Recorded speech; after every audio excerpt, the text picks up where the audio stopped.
Dear student, I hope आप सभी स्वस्थ होंगे, मस्त होंगे और पढ़ाई भी आपकी अच्छी ढंग से चल रही होगी। तो आज इस वीडियो में हम आप लोगों के लिए लेकर आए हैं ओम का नियम, ओम्स लॉ। तो आज इस वीडियो में हम बहुत ही आसान शब्दों में जो है ओम का नियम देखेंगे। तो ओम का नियम क्या कहता है? तो ओम का जो पूरा नाम होता है जॉर्ज साइमन। जॉर्ज साइमन जो ओम का पूरा नाम है, जॉर्ज साइमन ओम।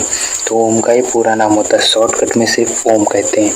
तो ओम के नियम के अनुसार यदि किसी चालक का मतलब होता है तार, यदि किसी चालक की भौतिक अवस्था यानी कि जो तार की जो भौतिक अवस्था है उसमें जो है ताप, दाब, लंबाई आदि में जो कोई परिवर्तन यानी उसमें कोई चेंज यानी बदलाव ना किया जाए तो चालक के सिरों के बीच लगा विभवांतर उसमें प्रवाहित धारा के समानुपाती होता है। तो क्या कहता है ओम का नियम कि कोई तार है यानी चालक है, तो इसमें जो प्रवाहित हो रही है तार यानी इसको हम चालक लिख दे रहे हैं, चालक, इसमें धारा आई प्रवाहित हो रही है। अब इसमें कह रहा है चालक के सिरों के बीच जो लगा विभवांतर है, विभवांतर यानी बी है, उसमें प्रवाहित धारा के समानुपाती होता है। तो बी डायरेक्टली प्रोपोर्शनल किसके होता है? प्रवाहित धारा के। तो यही ओम का नियम कहता है कि यदि किसी चालक की जो भौतिक अवस्था है, हम कोई तार अगर ले लें, ताप, दाब, लंबाई आदि में अगर कोई परिवर्तन ना करें तो उसके जो सिरों के बीच लगा विभवांतर होगा उसमें प्रवाहित धारा के समानुपाती होता है। तो ये ओम का नियम होता है। अब इसको जो है हम यहाँ पर जब ये डायरेक्टली प्रोपोर्शनल यानी कि जब समानुपाती का चिन्ह हटाएंगे तो यहाँ पर एक कांस्टेंट वैल्यू आएगी। तो इसका जो होगा b बराबर हो जाएगा I इंटू आर। आर जो है ये यहाँ पर जो आ जाएगा जब ये समानुपाती का चिन्ह हटाएंगे। ये होता है जो ओम का नियम। ये ओम का नियम जो होता है ये होता है, ये जो है हमारा ओम का नियम जो है ये फार्मूला याद करने में थोड़ा आसान होता है। ओम का नियम तो इस तरह जो दिया गया है, ओम का नियम जो इस तरह दिया जाता है कि जो ओम का नियम जो ओम ने जो नियम दिया था तो B अपान I बराबर R, ये ओम का नियम है। लेकिन अगर हम ये देखिए, ये फार्मूला और ये फार्मूला अंतर कोई नहीं है, ये बटे में थोड़ा याद करने में दिक्कत होगी। ये B बराबर IR याद करने में थोड़ा आसान है, और ये जो फार्मूला है कठिन है, B अपान I बराबर R। तो ये थोड़ा जो है कठिन है, लेकिन ये जो फार्मूला ओम ने दिया इससे भी हम अगर कोई सवाल आए इससे भी निकाल सकते हैं और इससे भी। तो ये फार्मूला दोनों ही सेम है, बस जो है ओम का नियम जो है उस समय दिमाग को इस तरह काम किया, लेकिन इसने जो है इसमें बदलाव जो कुछ व्यक्ति आए उसमें जो है इसको सीधा कर दिया। तो ये जो है फार्मूला आसान है, इसको याद करने में B बराबर IR। तो ये सिंपल सी बात है, इसको याद करने में जो अच्छा लगे वो याद करिए। तो ये हो गया ओम का नियम। अब यहाँ पर जो है B क्या है यहाँ पर हम लिख दे रहे हैं, और I और R। तो B बराबर जो है B क्या है हमारा? तो B है जो है विभवांतर है, विभवांतर हो गया। और I क्या है? I ये है धारा करंट, धारा है I। और R क्या है? रेजिस्टेंस यानी प्रतिरोध है, प्रतिरोध। R क्या है? प्रतिरोध यानी रेजिस्टेंस है। अब प्रतिरोध का मात्रक क्या होता है? तो प्रतिरोध का मात्रक हम इससे भी निकाल सकते हैं, और एक मात्रक होता है उसका अलग। तो जो है विभवांतर का मात्रक क्या होता है? वोल्ट। तो इसका हम वोल्ट कर देंगे, और बटे में क्या है? वोल्ट प्रति। धारा का मात्रक क्या होता है? एम्पियर। तो एम्पियर, तो धारा का मात्रक होता है एम्पियर, तो वोल्ट प्रति एम्पियर है, या इसी को जो है हम ओम। सीधा सब बात है, जो ये न याद रहे तो ये याद हमेशा रहेगा। अगर आपको फार्मूला याद है तो ये मात्रा निकालने में कोई दिक्कत नहीं है। तो ये फार्मूला आपको हमेशा याद रहना चाहिए। तो इसका मात्रक होता है ओम। तो ओम का जो है साइन इस तरह बनता है, या इसको हम इस तरह लिख भी सकते हैं ओम।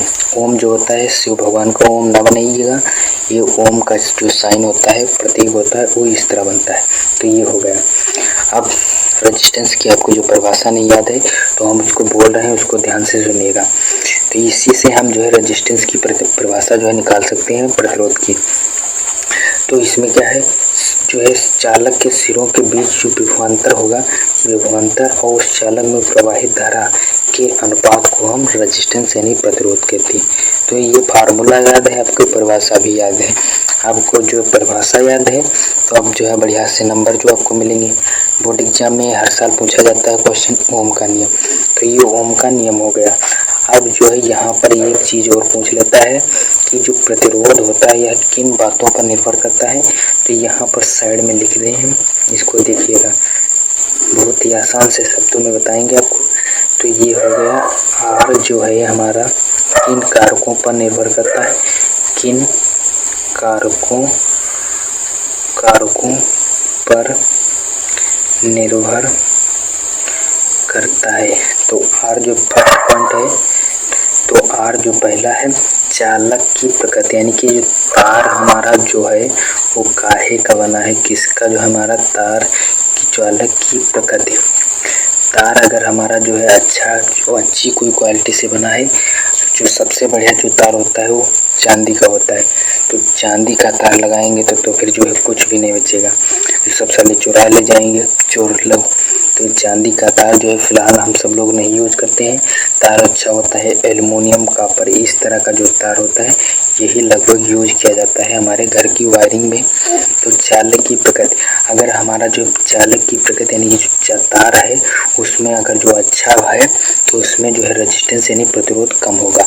तो चालक की प्रकृति पर जो है प्रतिरोध निर्भर करता है कि जो है हमारा तार काहे का बना है। तो अब दूसरा पॉइंट है, दूसरा जो है हमारा काहे पर निर्भर करता है, चालक यानी जो तार की जो लंबाई होगी वो कितनी होनी चाहिए। और अगर तार हम ले लें 1000 मीटर, अब यहाँ से कहें वो वहाँ पर देखिए बिजली जो है हमारी जो कितनी जा रही है। अब जब इतना लंबा जब हम तार ले लेंगे तो उसमें जो है रेजिस्टेंस बीच में जो होता है हमारा रेजिस्टेंस, अब ज़्यादा लंबा तार लेंगे तो उसमें जो है रेजिस्टेंस होगा, तो वहाँ पर जो है हमारा वोल्टेज बहुत स्लो हो जाएगा। अब 1000 मीटर लेंगे तो वहाँ पर जो है वोल्टेज हमारा स्लो हो जाएगा। तो ये जो है इसकी लंबाई पर भी जो है रेजिस्टेंस हमारा निर्भर करता है कि हमारा रेजिस्टेंस जो है वो कितना होगा। अब तीसरा पॉइंट है चालक का क्षेत्रफल, यानी कि चालक का क्षेत्रफल जो होता है तार का क्षेत्रफल, कि चालक का क्षेत्रफल यानी कि जो चालक का जो क्षेत्रफल, अगर हम मोटाई जो है तार जो है मोटा ले लेंगे तो प्रतिरोध कम हो जाएगा, तो यानी कि जो है वोल्टेज जो है हमारा अच्छा जाएगा। तो इसी कारण जब हम जो ज़्यादा लंबी लाइन ले जाते हैं तो तार को जो थोड़ा मोटा कर दिया जाता है, ये नहीं कि जो है पतला तार जो है लेकर जाएं तो वहाँ पर जो है वोल्टेज बहुत ज़्यादा आएगा, तो फिर जो है इतना प्रतिरोध लगेगा।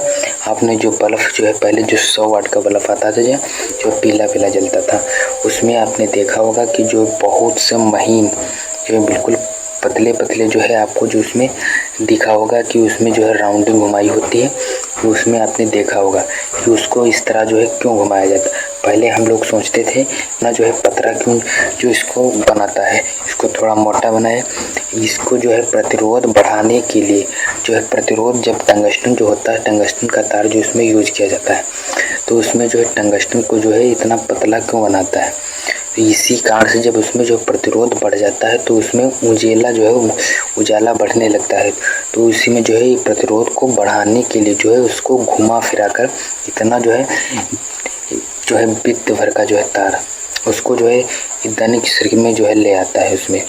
तो ये जो है इसको प्रतिरोध बढ़ाने के लिए जो है इसको इतना राउंडिंग घुमा देता है। जो है अगर उसमें मोटा तार डाल देते तो इतना तो प्रतिरोध तो फिर कम हो जाता, तो है जो है बल्ब नहीं जलता। इसी कारण से जो है अगर हमें जो ज़्यादा दूर लाइन ले जाना है तो हमें जो है तार के साथ जो लंबाई के साथ साथ हमें उसकी मोटाई भी बढ़ानी पड़ेगी, नहीं तो प्रतिरोध ज़्यादा हो जाएगा तो वहाँ पर वोल्टेज स्लो हो जाएगा। आई होप आप लोगों को ओम का नियम अच्छी ढंग से समझ में आ गया होगा। तो अभी इस वीडियो में बस इतना ही, अब मिलेंगे नेक्स्ट वीडियो में, तब तक के लिए जय हिंद।